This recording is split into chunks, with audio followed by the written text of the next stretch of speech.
He is a native Floridian. Oh, wow. His mom and dad both went to the same elementary school. Oh, wow.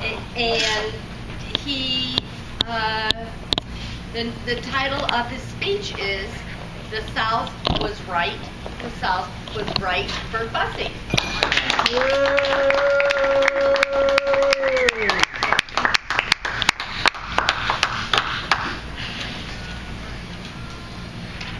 Hold on to your Confederate money, boys, for the South shall rise again.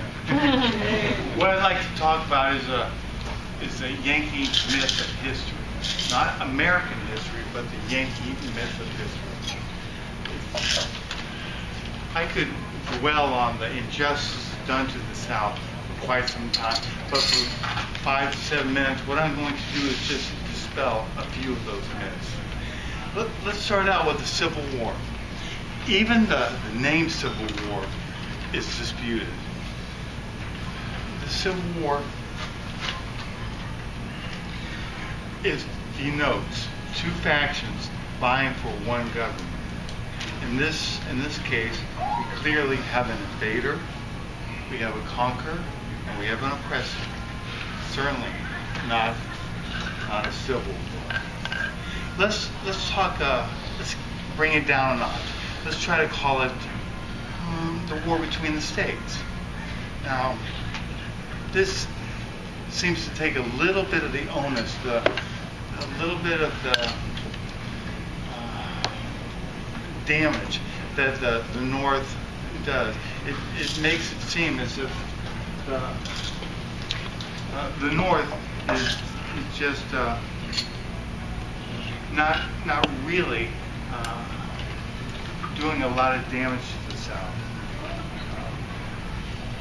What I'm talking about here is really not one man fighting another, one soldier against another in the field of battle. What we have here is simply the invader coming to the South, torching crops, homes, raping and plundering. When this is done, it certainly is not a war between the states. It's certainly not a civil war.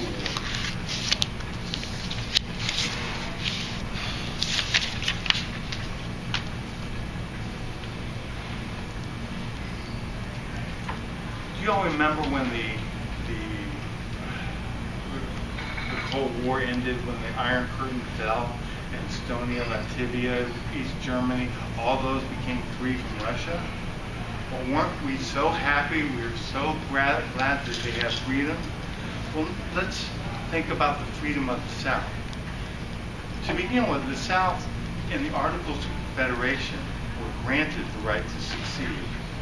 Do you think Cotton was king had any financial bearing or any reason for this? I'll leave that to you all, the decision. Now let's spell another myth. The reason that the South fought this war was to maintain slavery.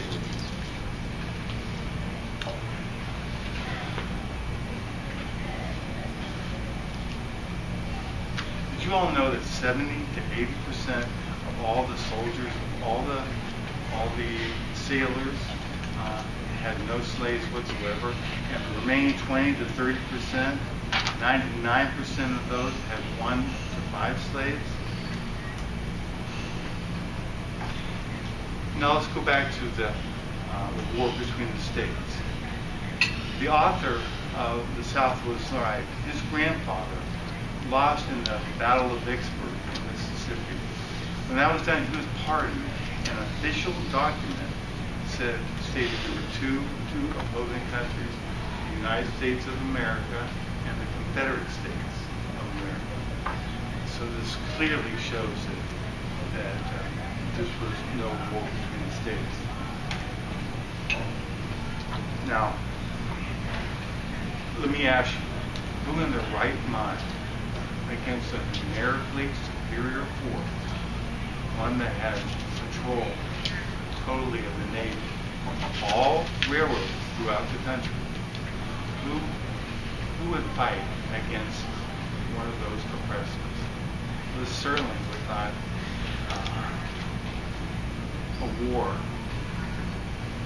where, well, let's call this not the Civil War, not the war between the states.